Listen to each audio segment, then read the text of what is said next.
다석 사상으로 다시 읽는 도덕경 노자와 다석 23번째 시간입니다. 오늘은 제20장 절학무를 말씀드리겠습니다. 경애하는 얼번 여러분, 도덕경 제20장은 이러합니다. 절학무, 배움을 뛰어넘어야 즉 깨달아야 근심이 없어진다. 유지여하, 정중히 예하는 것과 건성으로 예하는 것이 상거기야. 서로 떨어짐이 얼마인가, 즉 얼마나 다른가. 선지여악, 착한 것과 모짐에 상거약하, 서로 떨어짐이 얼마인 것 같은가. 인지소에, 사람들이 두려워하는 바를 불과 불에 두려워하지 않으면 안 되나니. 황해기미앙제, 두려움 없이 거칠어서는 삶을 다하지 못한다. 중인희희, 못사람들이 즐거워하기는 여양태례, 축제라도 지내는 것 같고 여춘등대, 봄나들이로 돈대라도 오르는 것 같다.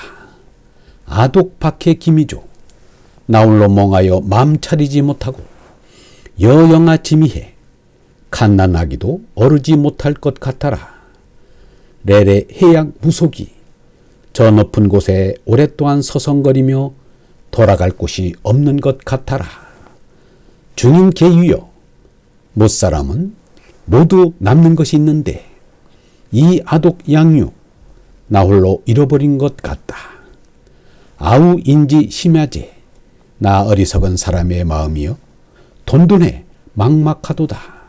속인 소소, 세상 사람들은 세상 일에 밝은데 아독 혼혼, 나 홀로 세상 일에 어둡다. 속인 찰찰, 세상 사람들은 똑똑한데 아독 민민, 나 홀로 답답하여라. 담에 기약해, 마음이 움직이며 바다 같다. 묘해양 무소지, 어레바람이 불어오며 숨 없는 것 같다. 중인 계유이, 못사람은 말이나 글을 씀이 있는데 이아독 완사비, 나홀로 구두쇠처럼 완고하다.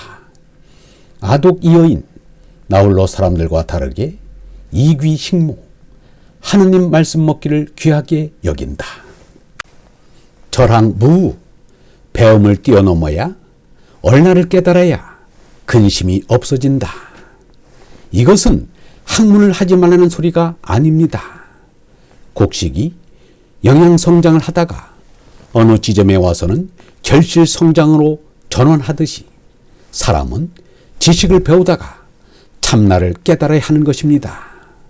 일생 학문만 하고 각도를 하지 못하면 자라기만 하고 열매는 맺지 못하는 곡식처럼 아무 쓸데가 없습니다. 젊어서는 학문을 해야 합니다.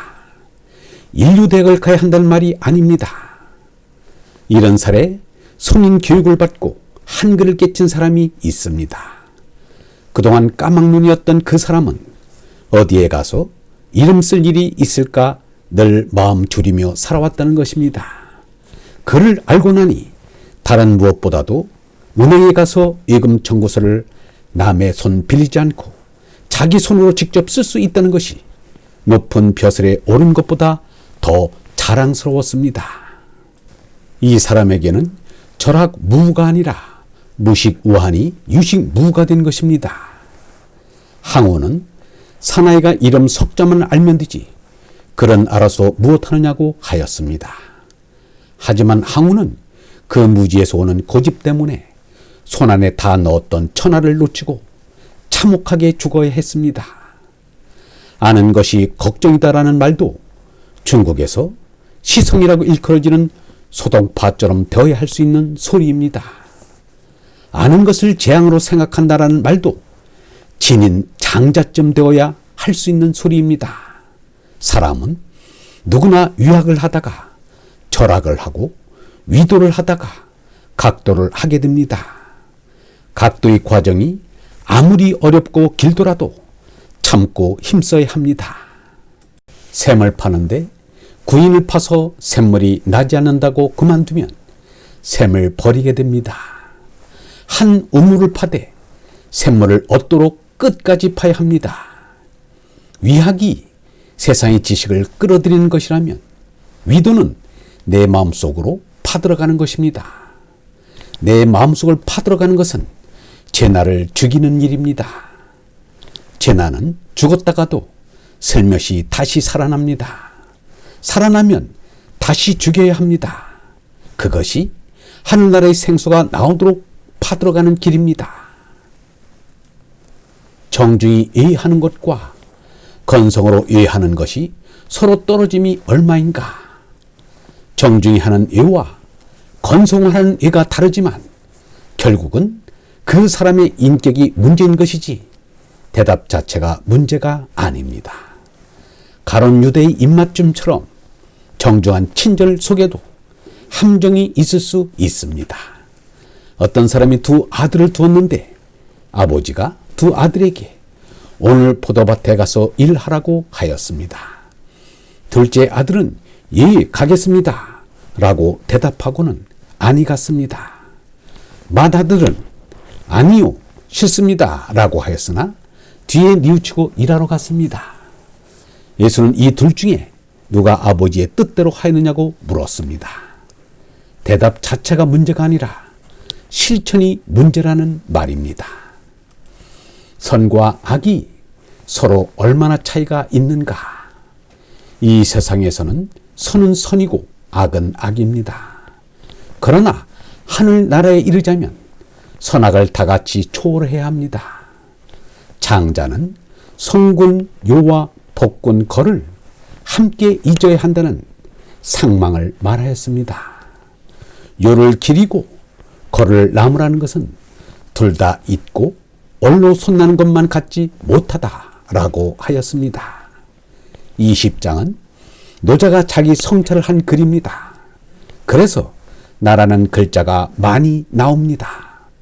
노자는 세상 사람들의 눈으로 자기 자신과 세상 사람들을 견주고 있습니다. 짐승인 죄너로 사는 사람과 하나님의 아들인 얼라로 사는 사람은 같은 우주에 있지만 다른 우주에 삽니다. 그러므로 인생관도 세계관도 전혀 반대입니다. 예수를 주님이라고 엎드려 비는 사람도 예수가 사유가 되겠다고 하면 안 된다고 할 것입니다. 제 나이 사람들이 눈으로 보면 예수는 가장 못난 사람에 지나지 않습니다. 그래서 예수는 말하였습니다. 세속의 자녀들이 자기네들끼리 거래하는 데는 빛의 자녀들보다 더 얕다. 노자는 말하기를 무사람들은 풍성하게 대축제라도 지내는 것처럼 경치 좋은 돈대에 봄 나들이라도 가는 듯이 즐거워한다. 그런데 자신은 홀로 멍청하여 마음 차리지 못하고 아직 웃을 줄도 모르는 갓난 아이처럼 무력하며 석양이 되었는데도 돌아갈 곳이 없는 사람 같다. 세상 사람 모두 남는 것이 있는데 자신은 잃어버린 것 같고 세상 사람들은 일에 밝은데 자신은 일에 어둡다. 세상 사람들은 똑똑한데 자신은 답답하다는 것입니다. 그래서 나 어리석은 사람의 마음이요 막막하도다 라고 탄식했습니다. 노자는 스스로 자신이 못난 줄 아는 사람이었습니다. 그러므로 얼라의 생명을 붙잡아 하느님 아들이 될 수 있었습니다. 성인은 하느님 아들입니다. 용문은 말하였습니다. 사람들은 저 잘난 맛에 산다.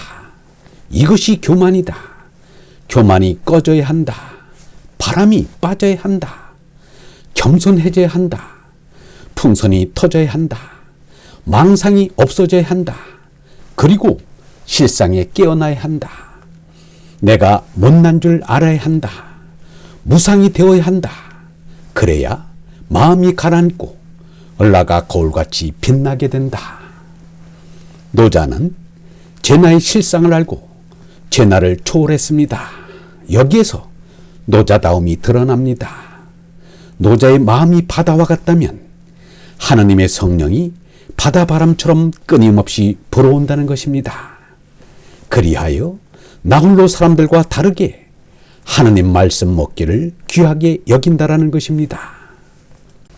저자라는 이가 맹자를 찾아와서 말하기를 임금이 사람을 시켜서 선생님이 사람들과 다른 점이 있는가 살피게 하였다고 하자 맹자가 말하기를 어찌 사람들과 다르겠소? 요순도 사람들과 같은 것이요 라고 하였습니다. 맹자는 석가 예수의 존재를 알 수 없었습니다. 그때로는 요순이 가장 거룩하였습니다. 석가 예수를 알았다면 석가 예수도 사람들과 같은 것이요 라고 하였을 것입니다. 유영모는 예수의 혈육도 몸도 다른 사람과 똑같은 혈육이다 라고 말하였습니다. 공손주가 맹자에게 어떤 것을 잘 하느냐고 물었습니다. 맹자가 대답하기를 나는 말씀을 알고 나의 호연지기를 잘 기른다라고 하였습니다. 하느님의 성령을 잘 먹는다는 노자의 말이나 호연지기를 잘 기른다는 맹자의 말은 같은 말입니다. 전구가 전기를 먹고 빛을 내듯이 우리는 하느님의 성령을 먹고 진리의 빛을 밝히는 것입니다. 노자는 두 나라가 기울자 쓸쓸히 세상을 버리고 숨어버려 사람들은 아직도 그의 정확한 무덤조차 모릅니다. 요즘 말로 하면 실종자이지 사망자가 아닙니다. 당나라 고종은 노자에게 태상현원 황제라는 존호를 바쳤습니다. 이것은 노자를 영광되게 하는 것이 아니라 욕되게 하는 것입니다.